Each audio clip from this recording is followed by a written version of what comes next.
Originally, I was going to wear these vampire teeth that I ordered online for this whole video. I thought that would be cute, thought that would be fun, but it is really hard to talk for long periods of time with these fangs in. So unfortunately, I don't think I'm gonna wear them for the video, but I did want to show them off because I thought they were cool.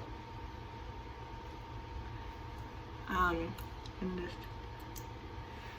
funnily enough, not being able to talk easily is the same reason I never wore my retainer in middle school, so just gonna, old habits die hard, I guess.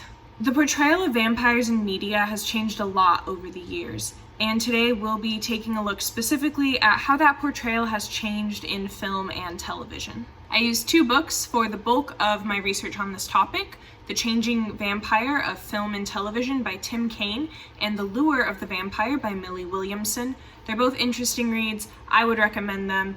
Feel free to buy them, check them out from your local library, whatever. Lifelong learning is very important. All right, let's talk about vampires.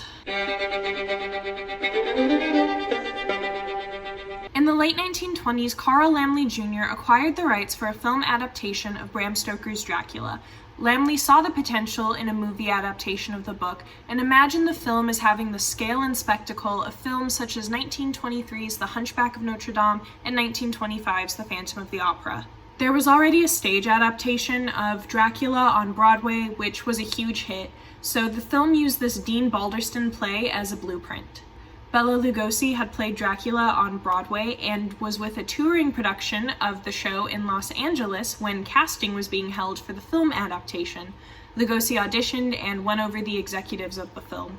In 1931, Dracula premieres to critical and box office success. This is the first American vampire movie and therefore marks the start of our first era, the Malignant Era. Fun fact, Dracula was also the first horror movie to include sound. But Dracula marks the beginning of the Malignant Era, so let's get into the defining features of the vampires from this era. The vampires of this era are always aristocratic and wealthy, and there's a lot less violence in this era in that most of the attacking happens off-screen. When there is a vampire attacking a victim on screen, the bite usually occurs as the victim exists in some state of helplessness, usually asleep or hypnotized or in a trance. Vampires in this era are pretty much always villains, and usually they are betrayed at some point by a servant or they themselves betray another. An example of this betrayal would be the relationship between Renfield and Dracula. Films from the Malignant Era include Dracula's Daughter, Return of the Vampire, and Son of Dracula. Horror movies would begin to fall out of vogue in the late 1940s, and the vampire would not return to the silver screen until the late 1950s. I just want to say, I did not choose the name for this era. This is what author Tim Kaine calls it, so that's what I'll be calling it. But the Erotic Era begins in the late 1950s, and here we start to see the beginnings of a more sympathetic vampire. Vampires in this era interact with their victims in one of two ways. Either the victim is treated with relative kindness, or the victim is brutally killed and discarded. The former tends to have the victim reacting to being bit with a mixture of fear and eroticism. These victims almost seem to give in to the vampire's need for blood due to the relative kindness they've been shown and potentially romantic or sexual feelings towards the vampire. The second type of victim is usually just attacked, drained, and then tossed aside. The dichotomy in the way the victims are treated tells the viewer that although vampires are capable of relative kindness and maybe even love, they are nonetheless violent and dangerous. This era also sees the trope of the vampire continually pursuing a specific victim. The victim, often the heroine of the story, is usually presented as being the reincarnation of the vampire's lost love, which explains the vampire's draw to her. An example of this would be the relationship between Maggie Evans and Barnabas Collins from the 1960s soap opera Dark Shadows. If you haven't seen the TV series, you've maybe seen the 2012 Tim Burton film based on the TV series, which shows a similar relationship. Films from this era include two Dracula adaptations, one from 1974 and one from 1979, Blackula and Fright Night. Elements of the sexual and romantic desire for the vampires, as well as portraying them as more complex characters, continues into the next era. The Sympathetic Era begins to depict a reluctant vampire, a vampire who is in search of their own salvation or a way to make amends for past deeds. This era also features the heroic vampire, or at the very least the protagonist vampire.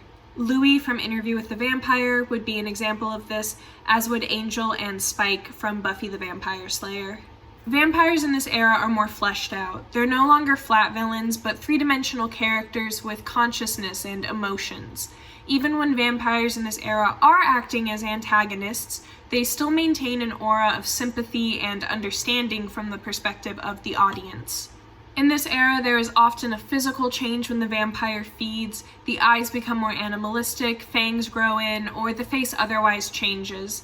The vampires in The Lost Boys and Buffy the Vampire Slayer are a good example of this. This change in appearance makes the effort to distinguish the animal urges of the vampire as being potentially separate from the human soul that lies within. Films and television series of this era present the vampire as a relatable character, and the viewer is able to sympathize with their plight and flaws. Films in this era include Near Dark, Bram Stoker's Dracula, and Underworld. Okay, full disclosure, this is not an era defined by Tim Kaine. This is an era that I've created. I'm presenting it. Does that make me a vampire scholar? I don't think so. I haven't earned that title yet. But I propose that we are actually in a new era, the Romantic Era. Vampires in this era are the most human they've ever been. They're at their most relatable and sympathetic. But I would call this era the Romantic Era because it is when we truly see the emergence of the vampire as a romantic figure. Obviously, Twilight is an example of this, but I would argue that this era begins in the late 1990s with Buffy the Vampire Slayer and its spin-off series Angel. Vampire TV series also become really popular during this era, all of them with romantic subplots, or just being straight-up romantic dramas with supernatural elements. True Blood, Vampire Diaries, Being Human, all of these TV shows present the vampire characters as not only being extremely sympathetic, but romantically desirable as well. The vampires in this era are romantically desirable in a different way than they are in the Erotic Era. In the Erotic Era, the romance is primarily one-sided on the part of the vampire. In the Romantic Era, the romantic feelings are mutual, and if anything, the conflict in the relationship comes from the vampire. The human usually has no qualms about their partner being a vampire, but the vampire expresses caution or even fear of the relationship because they're a vampire, usually because they view themselves as too dangerous or as being damned or both. So in this current era, the vampire is not only a sympathetic character, but a romantically desirable one as well. I'm interested to see what the future of vampire media is. We've got some good TV shows and movies going on at the moment. What We Do in the Shadows, a vampire sitcom, is really good and has been renewed for a third season. Marvel is doing a reboot of Blade, Anne Rice's The Vampire Chronicles is getting a TV series, so there's a lot going on in vampire media at the moment. We have a lot to look forward to. So when I was a freshman in college, I chose this topic of vampires in movies and TV series as the basis for a quarter-long research project in an English class. And I had to take all of my research and put it on a poster and then present my poster. I will put a picture of the poster here so that you can see it. But I also had to make a website based on all of my research, and this website needed to have an interactive aspect. So I chose my interactive aspect to be a choose-your-own-adventure story that would illustrate the different tropes and expectations of the different eras of the vampire. If that's something that sounds interesting to you, I have put down in the description a link to the website in general, as well as a link directly to the interactive aspect. So if you want, you can go and have your own little vampire adventure.